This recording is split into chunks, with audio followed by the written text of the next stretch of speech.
Hello everyone, welcome to केम हूँ। आज हम बीटा ऑक्सीडेशन के बारे में बात करेंगे। ठीक है, तो एक्चुअल में बीटा ऑक्सीडेशन होता क्या है, कहाँ पे होता है, किस तरीके के कंपाउंड्स में होता है, इसके बारे में बात करेंगे। तो mainly beta oxidation fatty acids में हम देखते हैं। ठीक है, अब फैटी एसिड में जो बीटा ऑक्सीडेशन की प्रोसेस है वो भी कोई ना कोई तो ऐसा प्लेस होगा ना जहाँ पे होगी। ठीक है, तो ये माइटोकॉन्ड्रिया के अंदर होती है। ठीक है, तो माइटोकॉन्ड्रिया में जो बीटा ऑक्सीडेशन की प्रोसेस होती है फैटी एसिड्स पे, वो किस तरीके से होती है, उसके रिएक्शंस के बारे में हम आज यहाँ पे देखेंगे। ठीक है, एक्चुअल में फैटी एसिड का जो ऑक्सीडेशन होता है उसको हम बीटा ऑक्सीडेशन क्यों बोल रहे हैं।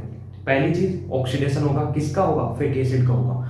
ठीक है, दूसरी चीज, इसको बीटा ऑक्सीडेशन क्यों बोलते हैं, क्योंकि जो ऑक्सीडेशन की प्रोसेस होती है वो आपकी बीटा पोजीशन पे होती है फैटी एसिड की, और उसके साथ में वहां पे आपको बॉन्ड ब्रेकिंग की प्रोसेस भी देखने को मिलेगी, या फिर ऐसा बोल सकते हैं कि जो फैटी एसिड है उसका विघटन होगा। ठीक है, तो ये जो विघटन की प्रोसेस होती है ये भी कार्बोनिल कंपाउंड के बीटा पोजीशन पे होती है, इसलिए हम इसको बीटा ऑक्सीडेशन बोलते हैं। ठीक है, ये मेनली इसकी पांच स्टेप होती है जिसमें आपकी पूरी की पूरी जो बीटा ऑक्सीडेशन की प्रोसेस है वो कंप्लीट होती है। तो हम प्रोसेस के बारे में नाम बाद में लिखेंगे, उससे पहले हम यहाँ पे रिएक्शन के बारे में समझते हैं कि किस तरीके से आपकी रिएक्शन प्रोसीड होती है। ठीक है, तो हम एक एग्जांपल ले लेते हैं पामेटिक फैटी एसिड का। ठीक है,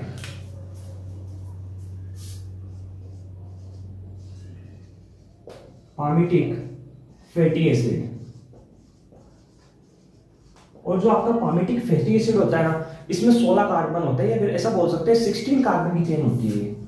ठीक है, 16 कार्बन की होती है। हम पूरी नहीं बनाएंगे, हम कुछ उसकी स्ट्रक्चर बना लेते हैं। देखो कुछ इस तरीके से हम एल्किल ग्रुप लिख लेते हैं। सबसे पहले RCH2 CH2 CH2 और COOH, हम कुछ इस तरीके से बना लेते हैं। एक्चुअल में R की वैल्यू कितनी होगी आप देख लो, 4 कार्बन आपके आ गए, दैट मींस यहाँ पे 12 आपके पास में CH2 ग्रुप और CH3 ग्रुप और प्रेजेंट है। ठीक है, टोटल आपके इस कार्बन को मिलाने के साथ में 16 कार्बन की आपके पास में पामेटिक फैटी एसिड की चेन बनती है। ठीक है, तो इस पे हम रिएक्शन करवाते हैं कि किस तरीके से आपकी रिएक्शन होती है।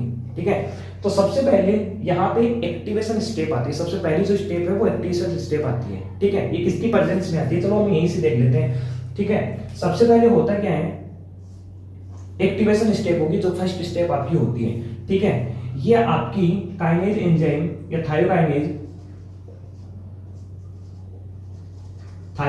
एंजाइम, साथ में को एंजाइम, और यहाँ पे मैं एसएच लिख रहा हूं, इसके बारे में मैं आपको बताऊंगा। ठीक है, को एंजाइम एटीपी और Mg+2 की प्रेजेंस में ये रिएक्शन आपकी करवाई जाती है, या फिर ऐसा बोल सकते हैं कि जो फैटी एसिड आपका इसका एक्टिवेशन करवाया जाएगा यहाँ पे। ठीक है, अब देखो मैंने SHCOA क्यों लिखा है, देखो एक्चुअल में आपका कोएंजाइम है, कोई पूरा कोएंजाइम है। हमने पूरे की बात नहीं करनी है, हमें देखना है कि इसका जो रिएक्टिव पार्ट कौन सा है उसी को हम यहाँ पे बाहर की तरफ निकाल के लिख रहे हैं। मतलब पूरा कोएंजाइम आपका, और उसके अंदर कोएंजाइम की कोई ना कोई तो स्ट्रक्चर होगी जिसमें एक SH ग्रुप है, इसको हमने बाहर लिख लिया है। ऐसे लिख सकते हो आप कि इसका जो SH ग्रुप है ये आपका रिएक्शन में पार्टिसिपेट करेगा।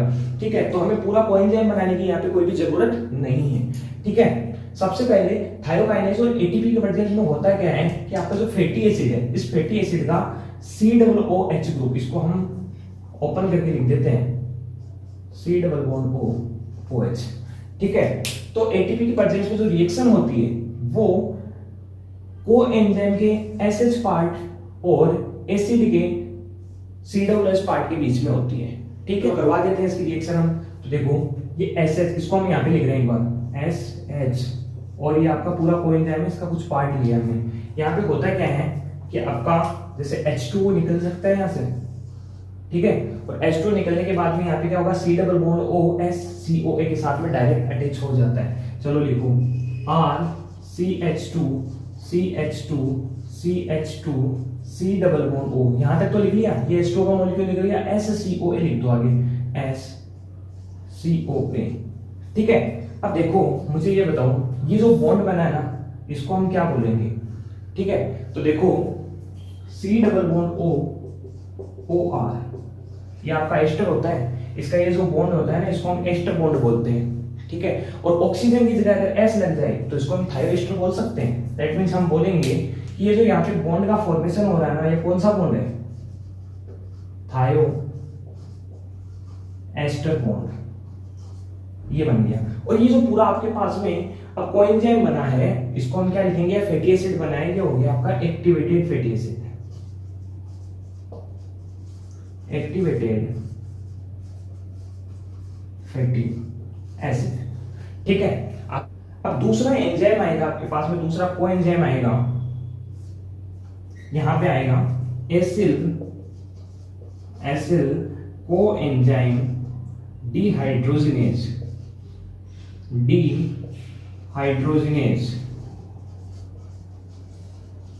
और जो एसिल कोएंजाइम डिहाइड्रोजिनेज होता है, ये क्या करेगा, जो आपका एक्टिवेटेड फैटी एसिड है इसमें से एक H2 का मॉलिक्यूल बाहर निकाल देगा, मतलब 2 कार्बन से एक H2 को बाहर निकाल देगा। तो ये जो प्रोसेस होती है वो आपकी अल्फा बीटा पोजीशन पे होती है। ठीक है, तो यहाँ पे क्या हुआ, एक H2 मॉलिक्यूल बाहर निकल गया। अब इस H2 को कोई ना कोई यहाँ पे ऐसा भी आपके पास में कुछ होना चाहिए, एनर्जी सोर्स होना चाहिए, फिर कोई भी ऐसी स्पीसीज होनी चाहिए जो इस H2 को अपने साथ में जोड़ दे। तो यहाँ पे होगा क्या, आपके पास में FAD आएगा। ठीक है, एक एनर्जी सोर्स होता है FAD, ये FAD इस H2 को अपने साथ में जोड़ देगा और क्या बनाएगा, FAD H2 में कन्वर्ट हो जाएगा। ठीक है, अब आपके पास में देखो, मैंने अगर बोल दिया आपको कि एक H यहां से निकाल लो और एक H यहां से निकाल लो। ठीक है, तो क्या बनेगा, RCH2, एक H यहां से निकाल लो और एक H यहां से निकाल लो, तो यहाँ पे डबल बॉन्ड बन जाएगा। ठीक है, और यहाँ पे डबल बॉन्ड बनने के बाद में C double bond O S और ये कोएंजाइम।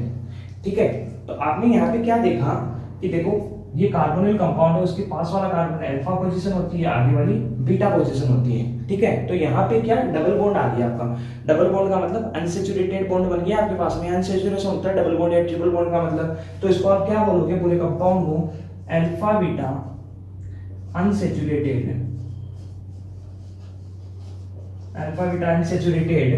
और उसके आगे क्या लिख दोगे, activated fatty acid, activated fatty acid. ठीक है, अब देखो इसको हम आगे बढ़ाते हैं।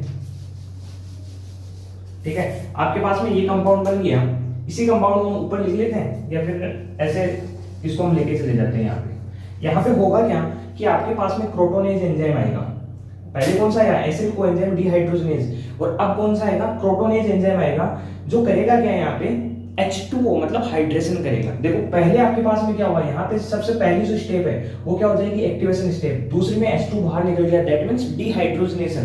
ठीक है, यहाँ पे डिहाइड्रोजनेशन दूसरी स्टेप आ गई। उसके बाद में H2 का मॉलिक्यूल, एक H2 का मॉलिक्यूल आएगा और वापस से यहाँ पे ऐड होगा। ठीक है, और H2 जब जुड़ता है तो उसको हम क्या बोलते हैं, हाइड्रेशन बोलते हैं। ठीक है, तो क्रोटोनेज एंजाइम की वजह से इसके ऊपर क्या होगा, हाइड्रेशन की प्रोसेस होगी। ठीक है, तो हम लिखते हैं यहाँ पे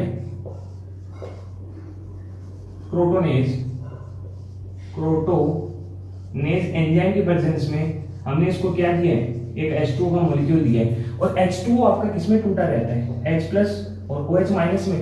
अब आप देखो यहाँ से H प्लस और OH माइनस कहाँ पे जाके जुड़ेगा, आपको पता है जो ये कार्बोनिल कंपाउंड होता है ना, ये इलेक्ट्रॉन विड्रॉइंग ग्रुप होता है।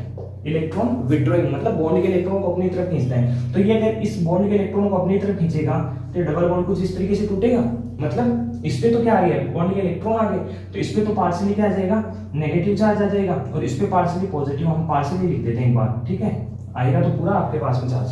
ठीक है, तो इस पे पार्शियली नेगेटिव और इस पे पार्शियली पॉजिटिव। अब देखो H प्लस और OH माइनस, OH माइनस किसके साथ में जुड़ेगा, H प्लस, मतलब जिस पे पॉजिटिव चार्ज है उसके साथ में OH माइनस जुड़ेगा, और जिस पे नेगेटिव चार्ज आएगा उसके साथ में H प्लस जुड़ेगा। ठीक है, तो इसी स्ट्रक्चर को हम वापस बनाते हैं और साथ में H2 को ऐड कर देते हैं।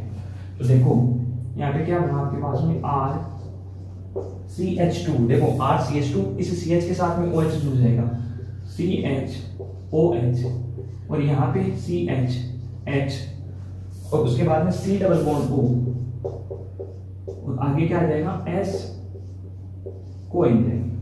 ठीक है, तो यहां तक आपका हो गया। अब हम क्या करेंगे, देखो प्रोटोनेज आ गया, पहले आपके पास में यहाँ पे डिहाइड्रोजनेशन हुआ था, अब फिर से आपके पास में यहाँ पे एक बार डिहाइड्रोजनेशन की प्रोसेस और होगी, तो इसको आप क्या बोलोगे, डिहाइड्रोजनेशन फर्स्ट, अब वाले को बोलेंगे हम डिहाइड्रोजनेशन सेकंड। तो जो डिहाइड्रोजनेशन की प्रोसेस होगी वो यहाँ पे होगी, इस बार यहाँ पे। ठीक है, तो ये कौन सी पोजीशन है कार्बोनिल कंपाउंड को अगर हम देखें तो देखो ये अल्फा पोजीशन, ये बीटा पोजीशन, तो बीटा पे हाइड्रोक्सी ग्रुप प्रेजेंट है, तो इस बार जो एंजाइम आएगा उसको हम क्या बोलेंगे, बीटा हाइड्रोक्सी, और उसके आगे ये लगा दो वापस पूरा का पूरा, तो क्या बनाओगे, बीटा हाइड्रोक्सी, और बीटा हाइड्रोक्सी के आगे क्या लिख दोगे, acyl coenzyme dehydrogenase, acyl coenzyme dehydrogenase.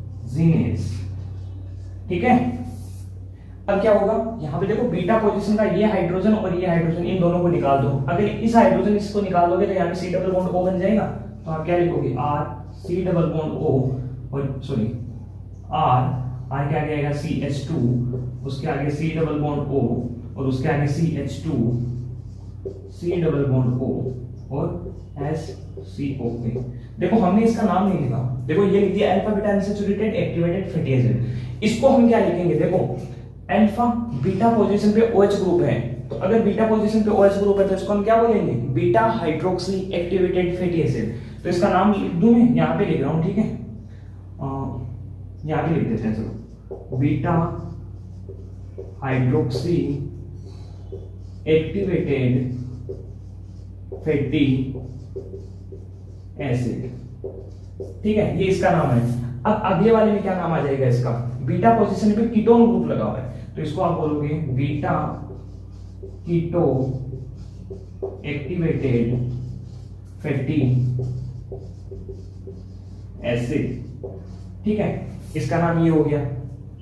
एक चीज का आप ध्यान रखना, यहां पे देखो आपके पास में यहाँ पे FAD से FADH2 बना था पहले वाले डिहाइड्रोजनेज में, तो इस बार भी इस H2 को, यहाँ से जो H2 बाहर निकल रहा है, इसको कोई ना कोई तो रहना चाहिए ना जो इसको लेके चला जाएगा। तो यहाँ पे आपका NAD यूज होता है। ठीक है, तो NAD क्या होगा, NAD किसमें कन्वर्ट हो जाएगा, NADH2 में कन्वर्ट हो जाएगा। ठीक है, तो यहाँ पे आपका NAD यूज होता है।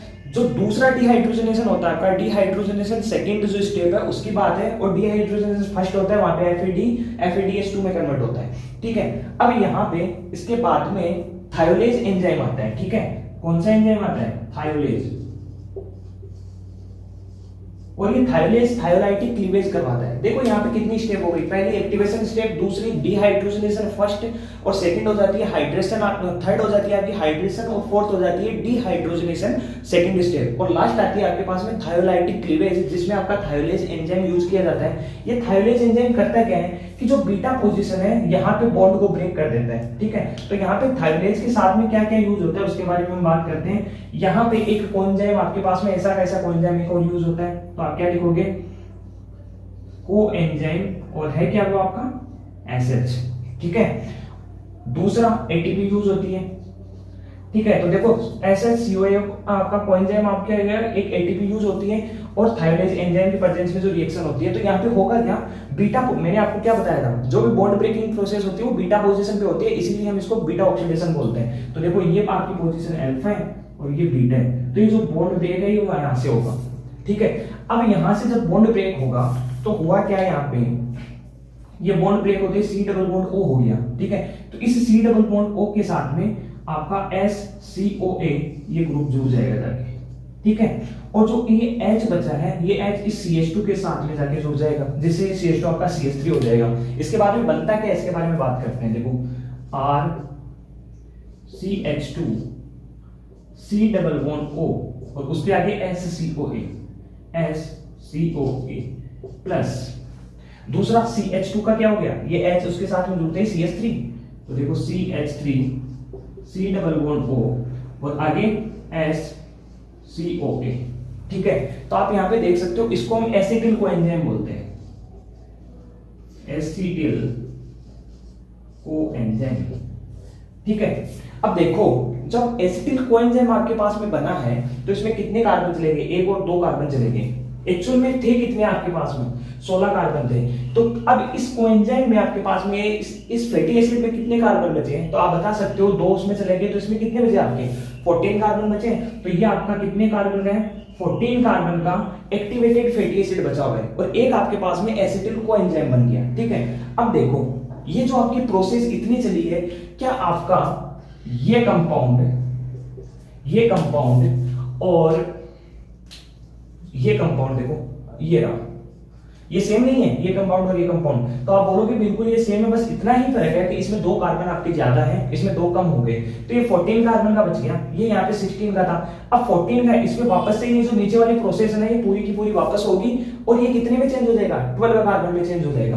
तो देखो ये आपका 14 कार्बन वाला है, ये जब 12 कार्बन में चेंज होगा फिर कितने में होगा, 10 कार्बन में होगा, उसके बाद में 8 में होगा, उसके बाद में 6 में होगा, उसके बाद में 4 कार्बन में होगा, और उसके बाद में 2 कार्बन में चला जाएगा। तो की जो प्रोसेस है वो तब तक चलती रहेगी जब तक पूरा का पूरा फैटी एसिड आपका एसिटिल कोएंजाइम में कन्वर्ट नहीं हो जाता। अब देखो 14 कार्बन बचे हुए हैं, इसके बाद में फिर से इसमें यही कौन कौन सी, डिहाइड्रोजनेज, उसके बाद में हाइड्रेशन, उसके बाद में वापस से डिहाइड्रेशन, और उसके बाद में थायोलाइटिक क्लीवेज के बाद में ये वापस से 12 कार्बन बच जाएगा। इसमें यहाँ से जो 2 कार्बन निकलेंगे वो फिर से एक एसिटिल कोएंजाइम का फॉर्मेशन कर लेंगे। तो यहाँ पे क्या हुआ देखो, 14 कार्बन का बना, इसके बाद में यहाँ से एक एसिटिल कोएंजाइम बन गया आपके पास में, ये रहा, ठीक है। फिर यहाँ पे जब 12 बचा तो 12 से फिर से आपके पास में एक एसिटिल कोएंजाइम बन गया, और यहाँ से देखो 12 कार्बन से जब 10 कार्बन बना तो एक फैटी एसिड आपके पास में, सॉरी, एक एसिटिल कोएंजाइम एक और बन गया।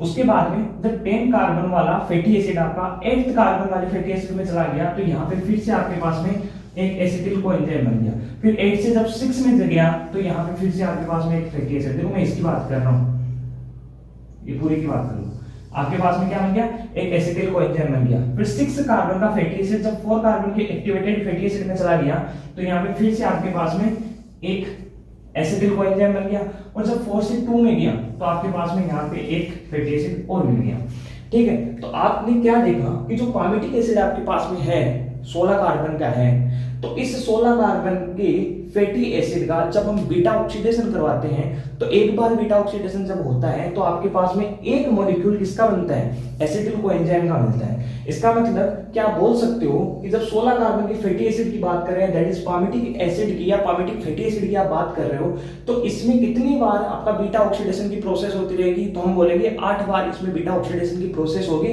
जिससे ये कंप्लीटली एसिटिल कोएंजाइम में कन्वर्ट हो जाएगा, ठीक है।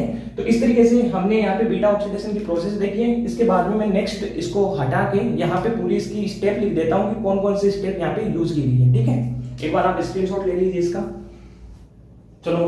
तो आप देख सकते हो हमने पूरी यहाँ पे बीटा ऑक्सीडेशन प्रोसेस को देख लिया है। इसके बाद में हम देखते हैं कि इसकी मेनली स्टेप्स आपकी कौन कौन सी है। तो सबसे पहले मैंने आपको बताई थी एक्टिवेशन स्टेप, जो थायोकाइनेज एंजाइम और coenzyme plus ATP plus magnesium plus 2 की प्रेजेंस में आपकी रिएक्शन होती है, जहां पे आपका फैटी एसिड है उसकी एक्टिवेशन स्टेप है ये।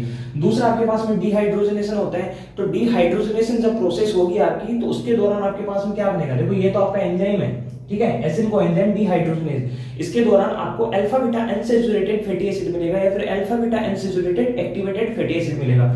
उसके बाद में उस पे हाइड्रोजन होगा in the presence of protonase enzyme, और यहाँ पे हाइड्रेशन की जो प्रोसेस होती है इसमें H2 आके जुड़ेगा, तो H2 कहां पे जाके जुड़ेगा, आपकी बीटा पोजीशन पे OH ग्रुप जाके जुड़ेगा और अल्फा पोजीशन पे हाइड्रोजन जुड़ेगा, जिससे हम उसको क्या बोल रहे थे, beta hydroxy activated fatty acid. उसके बाद में उसमें डिहाइड्रोजनेज सेकंड की प्रेजेंस में, मतलब हम इसको पहले वाले को फर्स्ट लिख रहे हैं, इसको सेकंड, तो beta hydroxy acid coenzyme dehydrogenase की प्रेजेंस में आपकी रिएक्शन होगी और यहाँ पे आपको beta keto activated fatty acid का फॉर्मेशन मिलेगा।